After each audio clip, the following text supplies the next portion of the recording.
வாழ்க வையகம், வாழ்க வளமுடன்.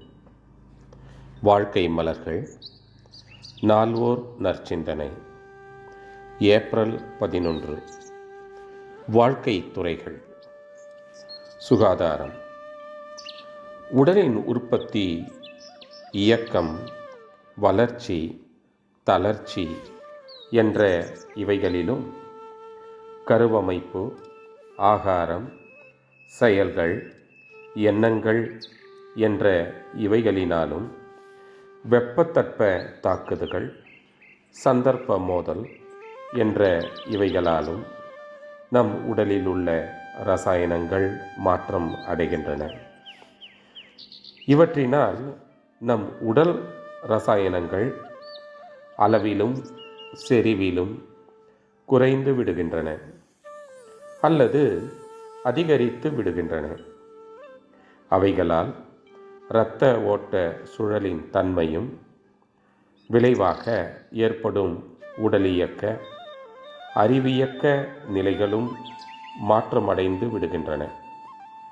இத்தகைய மாற்றங்களை செயற்கை முறைகளினால் தகுந்தபடி சமநிலைக்கு கொண்டு வரும் முயற்சியே மருத்துவமாகும். அளவுக்கு மிஞ்சி ஏற்பட்டிருக்கும் இரசாயன அதிகரிப்பையும், இரத்த ஓட்டத்தையும், அழுத்தத்தையும், அளவுக்கு குறைந்து போன இரசாயன குறைவையும், இரத்த ஓட்ட தளர்ச்சியையும் மருந்து, உணவு, பட்டினி, நீராடல், ஓய்வு, உடற்பயிற்சி முதலியவற்றால் சமநிலைக்கு கொண்டு வரும் முயற்சியே சுகாதார முறை எனப்படும். பொருளாதாரம்.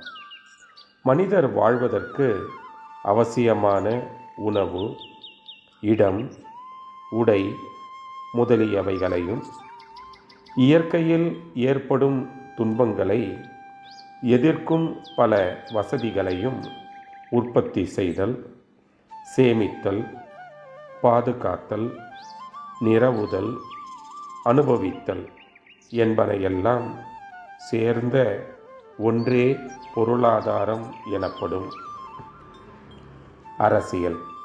பொதுவாக எல்லோருக்கும் வாழ்க்கையின் இன்பத்தை பாதுகாக்கவும், அதிகரிக்கவும், துன்பத்தை குறைக்கவும், போக்கவும், திட்டமிட்டு செயலாற்றவும், தனி மனிதனால் ஆகாத காரியத்தை பலரின் சக்தி கொண்டு நிறைவேற்றவும், பலமுடையோ பலமில்லானை துன்புறுத்தாதபடி பாதுகாக்கவும் ஏற்படுத்தி கொண்ட கூட்டு வாழ்க்கை ஒப்பந்தமே, கட்டுப்பாடு, விதிமுறைகளே அரசியல்.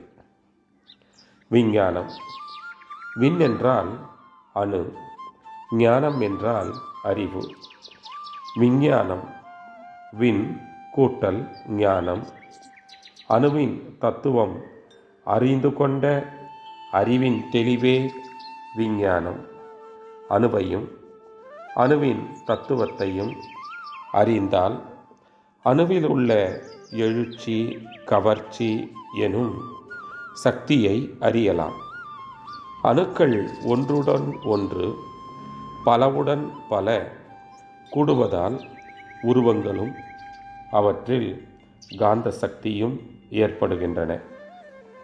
அக்காந்த சக்தியே ஒலியாய், ஒளியாய், வெப்பத்தட்ப மாறுபாடுகளாய் குவிதல், பரவுதல், கவர்தல், விலகுதல், கூடுதல், பிரிதல் என்னும் பல்வேறு இயக்கங்களாகி அதன் விளைவாக ஒவ்வொரு பொருளிலும் இரசாயனம் தோன்றி கூடி குறைந்து மாறி உருவங்களாய், பொருட்களாய், ஜீவராசிகளாய் உருவாகி இருக்கும் இயல்பறிந்து கொள்வதே விஞ்ஞானம் எனப்படும். அருட்தந்தை. வாழ்க வளமுடன். தொடரும்.